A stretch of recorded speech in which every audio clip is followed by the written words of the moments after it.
کیا حارب اس کے تمام سوال کے جواب دے پائے گا؟ کیا اسے بڑی احتیاط سے چلنا ہوگا تاکہ حارب کو کسی قسم کا شک نہ ہو؟ کریم کی ذہنی الجھن مزید بڑھتی جا رہی تھی۔ اس نے فوراً ہی لیپ ٹاپ کو بند کیا اور اپنے ٹیبل سے اپنی گاڑی کی چابی اور موبائل اٹھا کر پاکٹ میں ڈالا۔ رات کے 7 بجے تھے۔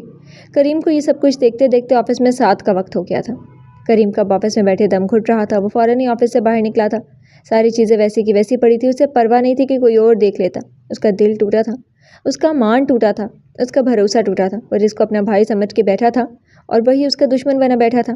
گاڑی میں بیٹھتے ہوئے اس نے جیسے ہی گاڑی سٹارٹ کی تھی، اس کے دماغ میں فوراً ہی مسٹر پاشا کی بات نے کلک کیا تھا کہ بعض اوقات دشمن ہمارے گھر میں ہی ہوتا ہے لیکن ہم کبھی نہیں دیکھ سکتے، اور کبھی بھی آستین کا سانپ باہر نہیں نکلتا جب تک وہ ڈستا نہیں ہے۔ اپنوں کی محبت کی پٹی کو آنکھوں سے اتار کر دیکھنا چاہیے۔ اور حارب کے بارے میں جو ان کی ایجنسی کے بارے میں سب کچھ بتایا تھا، تو کیا مسٹر پاشا سب جان چکے تھے؟ تو انہوں نے سب مجھے پہلے کیوں نہیں بتایا تھا؟ کریم کے دماغ مزید الجھنوں میں پھنستا جا رہا تھا۔ اسے کوئی ہوش نہیں تھی کہ وہ گاڑی کو کس طرف لے کر جا رہا ہے۔ وہ بس گاڑی کو ایک ہی سمت میں چلائے جا رہا تھا۔ گاڑی شہر سے کب باہر نکلی کریم کو کچھ پتہ ہی نہیں چلا۔ اس کی آنکھوں کے سامنے ماضی ایک ریل کی طرح چل رہا تھا جب جہانگیر سنجرانی نے 2 ننھے وجود کو کریم کے پاس لا کر رکھے تھے اور کہا تھا کہ یہ تمہارے دونوں بھائی ہیں۔ اور کریم جو ہمیشہ اکیلا رہا تھا، وہ اپنے 2 چھوٹے بھائیوں کو دیکھ کر اس کے دل میں خوشی محسوس ہوئی تھی، اور اس نے بڑی ہی دلجوئی سے دونوں کی روئی جیسے گالوں کو چھوتے ہوئے ان کے ماتھے کو چوما تھا۔ اسکول کالج میں ہر طرح سے حارب کو اور آفاق کو سپورٹ کرنے والا کریم تھا، اور اریبہ سے ریجیکشن کے بعد بھی اس کو سنبھالنے والا کریم تھا۔ اریبہ کا ذہن میں آتے ہی کریم نے بریک پر پاؤں رکھا تھا۔ اریبہ؟ کیا حارب نے اریبہ کے ساتھ کچھ ایسا کیا ہے کہ اس کا تو کوئی پتہ ہی نہیں چل رہا؟ کریم کے منہ سے بے اختیار نکلا تھا۔ اسے بہرحال میں حارب سے ملنا تھا اور بات کرنی تھی، اور اریبہ کو گھر لے کر آنا تھا۔ وہ اریبہ کے معاملے میں کوئی کوتاہی برداشت نہیں کر سکتا تھا۔ اس نے فوراً ہی حارب کو کال ملائی تھی، لیکن حارب کا نمبر آگے سے بند جا رہا تھا۔ اس کا دماغ کام کرنا چھوڑ گیا تھا۔ اس کے ذہن میں آفاق کی باتیں گھوم رہی تھی، اور پھر اریبہ کا یوں اچانک غائب ہونا، حارب کے ساتھ ہونا لیکن موبائل بند ہونا۔ کریم کو کسی خطرے کی گھنٹی محسوس ہوئی۔ اس کا دماغ کام کرنا چھوڑ گیا تھا۔ اس کے ذہن میں آفاق کی باتیں گھوم رہی تھیں، اور پھر اریبہ کا یوں اچانک غائب ہونا، حارب کے ساتھ ہونا لیکن موبائل بند ہونا۔ کریم کو کسی خطرے کی گھنٹی محسوس ہو رہی تھی۔ اس نے فوراً آفاق کا نمبر نکالا اور اس کو ڈائل کرنے لگا، لیکن اس نے کال کاٹ دی۔ آفاق کا اتنا زیادہ بھروسہ حارب پر تھا، وہ حارب کی اصلیت جان کر ٹوٹ جائے گا، بکھر جائے گا۔ وہ خود جس کنڈیشن میں، جس اذیت سے گزر رہا تھا، وہ آفاق کو اس سے نہیں گزارنا چاہتا تھا۔ اس کے حارب کے بارے میں ذرا سی بات کرنے پر آفاق اتنا بھڑک اٹھا تھا۔ وہ جانتا تھا کہ اگر اسے حارب کی اصلیت پتہ چلی تو وہ تو ٹوٹ جائے گا، اور شاید وہ کسی بھی رشتے پر اعتبار نہ کر سکے۔ کریم نے یہ سوچتے ہوئے موبائل کو دوبارہ ڈیش بورڈ پر رکھا اور گاڑی سٹارٹ کی تھی۔ گاڑی سٹارٹ کرتی اب اس نے ارد گرد دیکھا۔ وہ کون سے سنسان جگہ پر آ گیا تھا؟ اسے کچھ پتہ ہی نہیں چلا تھا۔ وہ گاڑی کی سمت لے کر جا رہا تھا، اسے کچھ اندازہ نہیں تھا، اور یہاں پر موبائل سگنل بھی کبھی آ رہے تھے اور کبھی جا رہے تھے۔ اس نے گاڑی کو موڑا تھا، اور وہ اس نے سوچ لیا تھا کہ وہ گھر جا کر اپنے ڈیڈ سے بات کرے گا کہ حارب کو فوراً بلائے۔ وہ اپنے ڈیڈ کو کچھ بھی بتانے والا نہیں تھا، لیکن حارب کی موجودگی اس گھر میں اب وہ ہر حال میں چاہتا تھا۔ اس نے گھڑی میں ٹائم دیکھا تو رات کے 9 بج رہے تھے۔ اسے احساس بھی نہیں ہوا تھا کہ وہ آفس سے تو 7 بجے نکلا تھا اور 2 گھنٹے ڈرائیو کرتا رہا تھا۔ کریم نے جیسے ہی گاڑی موڑی، راستہ دیکھتے ہوئے اس نے آگے کی طرف گاڑی کو چلانا چاہا۔ ہر طرف اندھیرا ہی اندھیرا تھا۔ وہ سنسان سڑک تھی، آس پاس کے گھر ابھی زیر تعمیر تھے، اور کہیں کہیں دور فاصلے پر کچھ درخت اور خاردار جھاڑیاں تھیں۔ وہ شاید کوئی زیر تعمیر علاقے میں پہنچ چکا تھا۔ اسے اب یہاں سے نکلنا تھا۔ اس نے گاڑی کی سپیڈ تھوڑی سی بڑھائی تھی کیونکہ علاقہ سنسان تھا اور وہ کسی بھی قسم کی کوئی مزید غلطی نہیں کر سکتا تھا۔ اس نے گاڑی کی سپیڈ بڑھاتے ہوئے آگے کی طرف لے کر گیا تھا۔ گاڑی سپیڈ سے چل رہی تھی، اور وہیں کریم کی ماں بھاگتے ہوئے راستہ تلاش کرتے ہوئے بھٹک رہی تھی۔ اسے باہر جانے کا راستہ نہیں مل رہا تھا۔ وہ علاقہ زیر تعمیر تھا، اور وہ بھٹکتے چلتے تھک گئی تھی۔ اس کے پاؤں سے خون رس رہا تھا۔ اس کا پیاس سے برا حال تھا۔ وہ جلد از جلد شہر کی طرف جانا چاہتی تھی تاکہ کسی کو مدد کے لیے پکارے۔ وہ بھاگتی ہوئی آ رہی تھی جب سامنے سے آتی گاڑی کی ہیڈ لائٹس آن ہوتی ہوئی نظر آئیں، اور وہیں کریم جو تیز رفتاری سے گاڑی چلا رہا تھا۔ اس نے فوراً بریک پر پاؤں رکھا۔ گاڑی ایک جھٹکے سے رکی۔ اسے سامنے ایک عورت نظر آئی جس کے ہاتھ زنجیر سے بندھے ہوئے تھے، اور اس نے اپنی آنکھوں کے آگے سے گاڑی سے بچنے کے لیے ہاتھ رکھ لیے تھے۔ گاڑی کی ہیڈ لائٹس آن تھی۔ اس کی روشنی میں کریم نے فوراً سامنے دیکھا تھا۔ وہاں جو عورت کھڑی تھی اس کے ہاتھوں میں زنجیریں بندھی ہوئی تھی، اور دونوں ہاتھ اس کی آنکھوں پر تھے۔ اس کے سر سے چادر ڈھلک کر اس کے کندھوں پر آئی ہوئی تھی۔ کریم فوراً گاڑی سے نکلا اور گاڑی سے نکلتے ہوئے اس عورت کے پاس پہنچا۔ آپ ٹھیک ہیں؟ آپ کو کچھ ہوا تو نہیں؟ کریم نے فوراً اس سے عورت کے پاس 2 قدم کے فاصلے پر پہنچا تھا، اور وہیں اس عورت نے اپنی آنکھوں سے ہاتھ ہٹاتے ہوئے کریم کی طرف دیکھا تھا۔ کریم نے جیسے ہی اس عورت کو دیکھا ہوا ایک دم ٹھٹکا تھا، اور کریم اس سے کچھ پوچھتا وہ عورت وہیں پر بے ہوش ہو کر زمین پر گر چکی تھی۔ کریم نے فوراً ہی آگے بڑھ کر اس عورت کا سر اپنی گود میں لیا تھا اور اس کے چہرے کو تھپتھپاتے اسے ہوش میں لانے کی کوشش کی تھی، لیکن اس کی حالت دیکھتے ہوئے کریم کے ذہن میں یہی چیز آئی تھی کہ وہ فوراً اسے اٹھائے اور ہسپتال لے چلے۔ کریم نے اس عورت کو جو اس کی ماں تھی اس کو گاڑی میں آگے والی سیٹ پر لٹایا تھا اور خود فوراً جا کر اپنی سیٹ سنبھالی تھی۔ وہ یہاں سے جلد نکلنا چاہتا تھا، گھر پہنچنا چاہتا تھا، اب وہ اس عورت کو ایسے نہیں چھوڑ سکتا تھا۔ گاڑی کو چلاتے ہوئے وہ ذہن میں یہی سوچ رہا تھا کہ وہ پہلے گھر جائے یا اس عورت کو ہسپتال لے کر جائے۔ اسی کشمکش میں اس نے سوچ لیا تھا کہ وہ گھر جا کر ڈاکٹر کو بلا لے گا۔ اگر وہ ہسپتال گیا، ہسپتال والوں نے اس کے ہاتھ میں بندھی ہوئی زنجیروں کے متعلق اس سے پوچھا تو بات بڑھ جائے گی، اور اب وہ دیر نہیں کرنا چاہتا تھا۔ وہ حارب کو بلا کر اس کے گریبان پکڑ کر اپنے ایک ایک سوال کا جواب پوچھنا چاہتا تھا۔ اس نے گاڑی اپنے گھر کی طرف موڑ لی تھی۔ وہ راستہ تلاش کرتے کرتے باہر سڑک پر نکل آیا تھا۔ 7 بج چکے تھے لیکن کریم ابھی تک نہیں آیا تھا۔ کھانے کی میز پر سارے موجود تھے لیکن کریم کا کوئی اتا پتہ نہیں تھا، نہ ہی وہ کسی کا فون اٹینڈ کر رہا تھا۔ امسل پہلے سے صبح سے پریشان تھی، وہ کریم کو میسج کر چکی تھی لیکن کریم نے کوئی رپلائی نہیں دیا تھا، اور اب جہانگیر سنگھ درانی بھی پریشان تھے۔ سب نے ہی بے دلی سے ہلکا سا کھانا کھایا تھا اور سب ڈائننگ ٹیبل سے اٹھ گئے تھے۔ تنزیلہ بیگم، مجھے اریبہ کی طرف سے بڑی پریشانی ہو رہی ہے، بہت طبیعت عجیب سی ہو رہی ہے، پتہ نہیں وہ بچی کدھر ہے، ہاری بھی کچھ اس کا اتا پتہ نہیں دے رہا، مجھے پتہ نہیں کیوں ایسا محسوس ہو رہا ہے جیسے وہ کسی پریشانی میں ہو۔ جہانگیر سنگھ درانی نے آخر تنزیلہ بیگم کو اپنے دل کی بات کہہ دی تھی، جو کھانا کھانے کے بعد اپنے کمرے میں میڈیسن کھانے کی غرض سے آئے تھے۔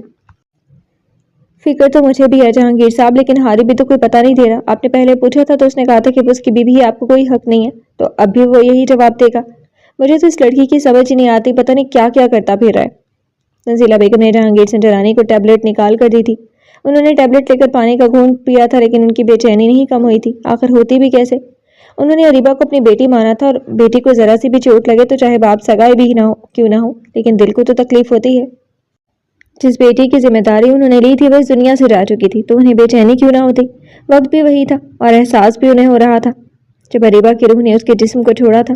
ابھی جہانگیر سنگھ درانی اسی بے چینی میں ٹہل رہے تھے جب انہیں باہر سے باتوں کے شور کی آواز سنائی دی تھی۔ جہانگیر سنگھ درانی نے تنزیلہ بیگم کی طرف دیکھا تھا اور دونوں ہی دروازے کی طرف قدم بڑھائے تھے۔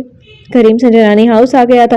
اس نے فوراً گاڑی کو روکا اور دروازہ کھول کر اس عورت کو جو کریم کی ماں تھی اس کو بازو میں اٹھاتے ہوئے اندر کی طرف آیا تھا۔ وہ سیدھا ٹی وی لاؤنج میں آیا تھا، جہاں ٹی وی لاؤنج میں انوال، زلیخا بیگم، مجتبیٰ اور آفاق چاروں بیٹھے ہوئے تھے۔ کریم فوراً ہی اس عورت کو ٹی وی لاؤنج میں رکھے ہوئے صوفے پر لٹا دیا تھا۔ آفاق ایک دم سے کریم کو دیکھ کر پریشان ہو گیا تھا۔ امسل جو آفاق کے لیے کافی بنانے کے لیے گئی تھی، وہ کچن سے جیسے ہی کافی کا مگ لے کر نکلی، کریم کو گھر میں دیکھ کر ایک عورت کو دیکھ کر اس نے قدم فوراً آگے کی طرف بڑھائے تھے۔ کریم، یہ کون ہے؟ کیا ہوا جسے تم لے آئے ہو؟ آفاق نے فوراً ہی اس عورت کی طرف دیکھا جس کی رنگت زرد پڑی ہوئی تھی۔ اس کے پاؤں چھلے ہوئے تھے اور اس کے ہاتھ میں زنجیریں بندھی ہوئی تھی، اور زنجیروں کے لاک سے اس کے ہاتھ، اس کی کلائیوں پر گہرے نشان تھے۔ آفاق کی باتیں کرنے کا وقت نہیں ہے، جلدی سے ڈاکٹر کو بلاؤ اور ان کی زنجیریں بھی کھولنی ہیں، جلدی کرو۔ کریم کی بات پر آفاق نے سب کی طرف دیکھا تھا اور وہیں امسل آگے بڑھی تھی۔ آفاق بھائی، میں ڈاکٹر کو بلاتی ہوں، آپ ان کی زنجیریں کھولیں۔ امسل کی بات پر کریم نے فوراً امسل کی طرف دیکھا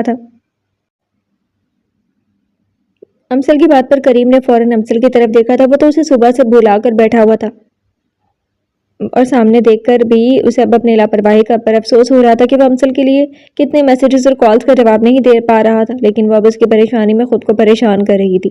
پیچھے ہٹو کریم، میں یہ خود بھی کر سکتا ہوں۔ حورین، جلدی سے کچن سے ایک چھری اور فورک لے کر آؤ۔ آفاق نے بھی وہی طریقہ اپنایا تھا جو اریبہ نے اپنایا تھا، اور یہ طریقہ آفاق نے ہی اریبہ سے ہی سیکھا تھا۔ حورین فوراً سے پہلے کچن میں جا کر فورک اور چھری لے کر آئی تھی۔ امسل نے ڈاکٹر کو فون لگا دیا تھا اور سبھی ارد گرد کھڑے تھے۔ آفاق اس کریم کی ماں کے ہاتھ میں بندھی زنجیروں کے لاک کھول رہا تھا، اور کریم آفاق کے سر پر کھڑا تھا۔ جب جہانگیر سنگھ درانی اور تنزیلہ بیگم ٹی وی لاؤنج میں داخل ہوئے تھے، وہ جیسے صوفے کے قریب آئے، جہانگیر سنگھ درانی وہیں منجمد ہو گئے تھے، وہیں ساکت ہو گئے تھے، اور تنزیلہ بیگم کی حیرت سے آنکھیں پھیل گئی تھی۔